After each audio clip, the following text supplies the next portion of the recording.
Hi friends, அஸ்லாம் வலைக்கம். நாமக்கல்ல பார்த்தீங்கன்னா ஒரு வாரமே மழை, கிளைமேட்டே அப்படி சேஞ்ச் ஆயிடுச்சு. அடிக்கிற மழைக்கு சூடாக ஃபிஷ் ஃப்ரை சாப்பிட்டா நல்லா இருக்குமே அப்படின்ட்டு லஞ்சுக்கு வந்து ஃபிஷ் வாங்கிட்டு வந்திருக்காங்க. ஃபிஷ் ஃப்ரைக்கு மசாலா மட்டும் நீ ரெடி பண்ணி கொடுத்துட்டு அம்மா சொன்னால அதை ரெடி பண்ணிட்டு இருக்கேன். மிக்ஸியில் ஒரு கொஞ்சமாக மிளகு, ஒரு 20 பல்லு பூண்டு, அப்புறம் ஃபிஷ் ஃப்ரை பண்ணுற மசாலா, அப்புறமேட்டு மிளகாத்தூள் எல்லாத்தையும் போட்டு நல்லா மிக்ஸியில் கொஞ்சமாக தண்ணி ஊற்றி அரைச்சிக்கலாம். எங்கள் அம்மா வந்து காலையிலேயே ஃபிஷ்ஷை கழுவி ஃப்ரிட்ஜுக்குள்ளே வச்சிருந்தாங்க.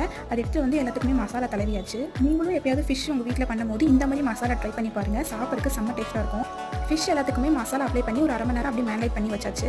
இன்றைக்கி வந்து எங்கள் அம்மா வந்து கல் மீன் தான் பண்ணிட்டு இருக்காங்க. எப்பவுமே ஃபிஷ் ஃப்ரை பண்ணுறதுனா எங்கள் அம்மா தான் பண்ணுவாங்க. எங்கள் வீட்டில் வந்து எண்ணெயில் பொரிச்சு எடுக்கிறத விட இந்த மாதிரி கல் மீன் தான் ரொம்பவே பிடிக்கும் எல்லாத்துக்கும். இந்த கல் மீனுக்கு பார்த்தீங்கன்னா ஆயிலே போட தேவையில்லை. அந்த ஃபிஷ்ஷில் இருக்க கொழுப்புலேயே இந்த ஃபிஷ் வந்து ஃப்ரை ஆயிரும். ஃபிஷ் வந்து ஃப்ரை ஆகி முடிச்சோடனே அதை டேஸ்ட் பார்க்கறதுக்காக குடுகுடுன்னு ஓடி வந்துட்டேன் கிச்சனுக்குள்ளே. இந்த ஃப்ரையான ஃபிஷ்ஷை பிச்சு வாய்க்குள்ளே போட அவ்வளோ ருசியாக இருந்தது. லஞ்சுக்கு வந்து தக்காளி சாப்பாடும் அப்புறம் ஃபிஷ் ஃப்ரையும் தான். இதோட கண்டினியூ வீடியோ நாளைக்கு போகிறேன் ஃப்ரெண்ட்ஸ். பாய்.